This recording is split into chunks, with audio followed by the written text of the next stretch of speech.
यह चीजें हमें कभी समझ नहीं आती कि हमारे साथ ईश्वरीय कृपा चल कैसे रही है। जब वह घटना घट चुकी होती है ना और हम लोग फ्लैशबैक में जाते हैं तो हम देख पाते हैं क्या मिरेकल अनुभव किया हमने अपनी लाइफ में। Hi, welcome to my YouTube channel create your own world Meena Sagar. यूँ तो गाइस कितनी ही वीडियोस में मैंने डिवाइन प्लान के बारे में जिक्र किया है और न जाने कितनी ही वीडियोस में इससे रिलेटेड अनुभव शेयर भी किए हैं। आपके लिए कोई डिवाइन प्लान तैयार और यह है आपके लिए कब और कैसे काम करेगा, you have no idea about it. The fact is that कि डिवाइन टाइम पर डिवाइन वर्क आपके लिए काम कर रहा होता है, लेकिन आपको पता ही नहीं होता। आपको पता चलता कब है, जब आपके साथ वह मिरेकल घट चुका होता है, जब आप फ्लैशबैक में जाकर उस सीन को रिवाइज करते हैं कि एक्चुअली आपके साथ हुआ क्या था। फ्लैशबैक में आइए, बात है 2013 केदारनाथ वाटर फ्लड की। 2013 में बाकी लोगों की तरह हमने भी बद्रीनाथ जाने की तैयारी की थी। मेरे हस्बैंड ने ट्रिप इस तरीके से प्लान किया था, हरिद्वार, देहरादून और मसूरी होते हुए वापस ऋषिकेश आकर हम लोग बद्रीनाथ को निकलेंगे, क्योंकि हमारे पास अपना पर्सनल व्हीकल था। We were very much excited to go on long trip. इस लॉन्ग ट्रिप में मैं, मेरे हस्बैंड, मेरे दोनों बच्चे और मेरी मम्मी, हम लोग जा रहे थे। 11 जून की सुबह अर्ली इन द मॉर्निंग हम लोग हरिद्वार के लिए निकले, बट अनफॉर्चुनेट हुआ क्या, हरिद्वार तक हम पहुंचे भी नहीं थे, मेरे छोटे बेटे ने वॉमिटिंग शुरू की। जैसे तैसे करके हम लोग हरिद्वार पहुंचे, वहां हमने स्टे किया, थोड़ा आराम करके हम लोग मनसा देवी के लिए निकले। शाम तक हम लोग वापस अपने कमरे में पहुंचे, लेकिन मेरे छोटे बेटे की वॉमिटिंग में आराम नहीं दिखाई दे रहा था। We were very much scared about it, what to do, because घर से हम कहकर निकले हैं कि बद्रीनाथ होकर आते हैं, ऐसे वापस जाना हमें सही नहीं लग रहा था। तो हमने सब डिवाइन पर सरेंडर किया। बस देहरादून और मसूरी जाने वाली ट्रिप को कट करके, हरिद्वार तो हम थे ही, हमने सीधे ऋषिकेश पहुंचकर एक ड्राइवर हायर किया और बद्रीनाथ की ट्रिप शुरू की। रास्ते भर मेरे छोटे बेटे की वॉमिटिंग का सिलसिला जारी ही रहा। 11 जून हम हरिद्वार में ही रहे। 12 जून दोपहर में 11-12 बजे के आसपास हम लोग ऋषिकेश से बद्रीनाथ के लिए निकल पड़े। हमें बहुत ही अच्छा ड्राइवर मिला, उसने गाड़ी बहुत ही अच्छी चलाई। रात को 8 बजे के आसपास हम लोग रुद्रप्रयाग पहुंचे। ड्राइवर ने बताया आगे की जर्नी हम अर्ली इन द मॉर्निंग शुरू करेंगे, तो हमने रुद्रप्रयाग में ही एक कमरा लिया। पहाड़ों पर यह हमारा पहला ही लॉन्ग ट्रिप था। आधी रात को 1-1:30 बजे के आसपास अचानक ही मौसम बदल गया। बहुत तेज बारिश हुई, मूसलाधार बारिश, इतनी तेज बारिश कि कुछ भी नहीं दिखाई दे रहा था। लाइट भी चली गई थी, बिल्कुल अंधेरा, चारों ओर गुप्त अंधेरा। सुबह ड्राइवर से बात करके पता चला कि अब हम पहाड़ों के एरिया में एंटर कर चुके हैं और यहाँ बारिश अनप्रेडिक्टेबल ही होती है, और तो और आगे जाकर आपको लैंडस्लाइड भी देखने को मिल सकता है।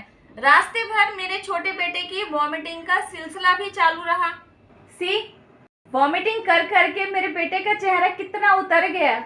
ये है चमोली का प्रसिद्ध हनुमान मंदिर, हमने यहाँ भी दर्शन किए। जैसे तैसे मैनेज करते हुए हम लोग शाम को 4 बजे आसपास बद्रीनाथ पहुंच गए। ये देखिए, हम जस्ट उतरे ही हैं गाड़ी से। शाम का टाइम है, कितना प्यारा मौसम हो रखा है, बादल बिल्कुल हमारे पैरों में थे।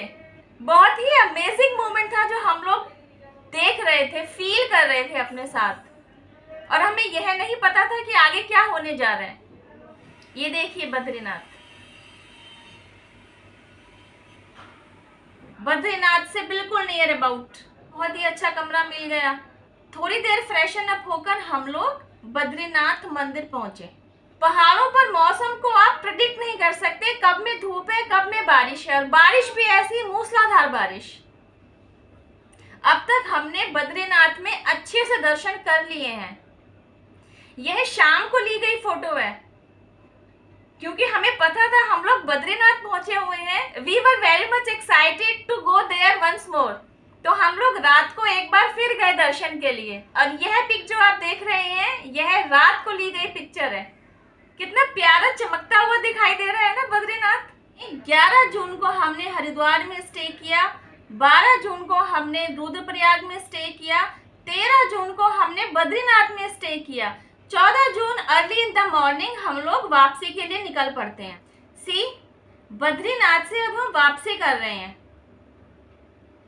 अच्छी खासी धूप निकली हुई है। नोबडी कैन प्रेडिक्ट के एक आध दिन में क्या होने जा रहा है। और ड्राइवर ने हमें 14 जून की शाम 7:30 बजे के आसपास ऋषिकेश पहुंचा दिया। क्योंकि 14 जून को हमें कोई कमरा ही नहीं मिला, तो हमने त्रिवेणी घाट पर ही नाइट स्टे करने का फैसला लिया। जी हाँ, वही त्रिवेणी घाट जो वाटर फ्लड में पूरी तरह डूब गया था। वो तो डिवाइन प्लान ने हमें बचा लिया, नहीं तो वाटर फ्लड के दौरान हम भी बह जाते। अर्ली इन द मॉर्निंग 15 जून को हमने घर के लिए वापसी की। मम्मी को मम्मी के घर छोड़ा। 4-5 बजे के आसपास हम लोग शाम को अपने घर पहुंच गए। 15 तारीख को जब हम घर पहुंचे तब बारिश हो ही रही थी। हमें कुछ नहीं पता वहाँ क्या सीन है। नेक्स्ट डे सुबह से बारिश हो रही थी और मैंने प्रसाद पड़ोसियों में बांटने के लिए तैयार कर दिया। यू वोंट बिलीव, अम्ब्रेला लेकर मैंने पड़ोसियों को प्रसाद दिया। तभी भी मुझे नहीं पता कि वहाँ क्या सीन हो रहा है। मेरी दीदी भी मेरे घर से थोड़ा ही नजदीक रहती थी। शाम को मैं और मेरे हस्बैंड दीदी को प्रसाद देने गए। टीवी पर उन्होंने हमें दिखाया कि बद्रीनाथ केदारनाथ पर पानी की वजह से क्या हड़कंप मचा हुआ है। हमें तब भी नहीं समझ में आया, लेकिन उन्होंने कहा कि तुम पर तो ईश्वरीय कृपा बरसी, तुम तो बाल बाल बचे। फिर तो टीवी पर हर दिन वाटर फ्लड की न्यूज देख ही रहे थे और अपने आप को खुशकिस्मत समझ रहे थे कि बाल भी बाका नहीं हुआ और सकुशल हम लोग दर्शन करके वापस घर भी आ गए। जानना चाहते हैं इस पूरी जर्नी में डिवाइन प्लान कहाँ था? शुरुआत से ही मेरे बेटे ने जो वॉमिटिंग का सीन शुरू किया ना, that was the divine plan for me at that time. यह चीजें हमें कभी समझ नहीं आती कि हमारे साथ ईश्वरीय कृपा चल कैसे रही है। जब वह घटना घट चुकी होती है ना और हम लोग फ्लैशबैक में जाते हैं, तो हम देख पाते हैं क्या मिरेकल अनुभव किया हमने अपनी लाइफ में।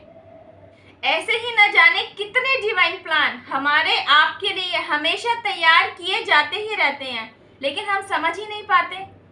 जब हम फ्लैशबैक में जाकर मेमोरीज को रिवाइज करते हैं, तब जाकर हमें समझ में आता है कि ईश्वर ने हमें कहां कहां और कैसे कैसे संभाला। तब हम ग्रेटिट्यूड देने चलते हैं। सुना तो होगा ही आपने भी, दुख में सुमिरन सब करें, सुख में करे न कोई, जो सुख में सुमिरन करे वो काहे को होए। तभी मैं आपको कहती हूँ कि अपनी डे टू डे लाइफ में आप डिवाइन पावर, जिनमें भी आपकी श्रद्धा है, यूनिवर्स, एंजल्स, आपके एंसेस्टर्स, इन सभी को थैंक यू जरूर कहिए। इन्हें अपना ग्रेटिट्यूड जरूर दीजिए, क्योंकि आप नहीं जानते हैं इन्होंने आपको, मुझे, हम सबको कहाँ कहाँ, कब कब, कितना कितना संभाला है, आगे बढ़ाया है और हमेशा ये हमारी ग्रोथ के लिए कार्यरत रहते ही हैं। All of us are divine child. तो divine knows very well about us कि हमें ग्रोथ कैसे देनी है, हमें आगे कैसे बढ़ाना है, हमें संभालना कैसे है। हम उन्हीं के तो बच्चे हैं। इसलिए जरूरत है कि हम ईश्वर के साथ अपना संपर्क बनाए रखें, यूनिवर्स की गाइडेंस को फॉलो करें और एंजेलिक प्रोटेक्शन को ग्रैब करें। क्या मेरी लाइफ में मेरे लिए एक ही जगह डिवाइन प्लान तैयार किया गया? I have much more experiences where I have seen divine plan is working for me. ऐसे एक्सपीरियंसेस अगर आपके साथ पेश आए हैं, आप चाहें तो मेरे साथ मेरे प्लेटफॉर्म पर आकर शेयर कर सकते हैं। शेयर करने के लिए ईमेल आईडी डिस्क्रिप्शन बॉक्स में दे दी गई है, उसके जरिए आप अपने एक्सपीरियंसेस मेरे साथ शेयर कर सकते हैं। विद योर परमिशन आपके एक्सपीरियंसेस इस चैनल पर पोस्ट किए जाएंगे। आज के लिए बस इतना ही। कल मैं आपसे मिलती हूँ एक और डिवाइन मैसेज के साथ। टिल देन हैव पेशेंस, रब्बा खैर, जय माता दी, टेक केयर, बाय।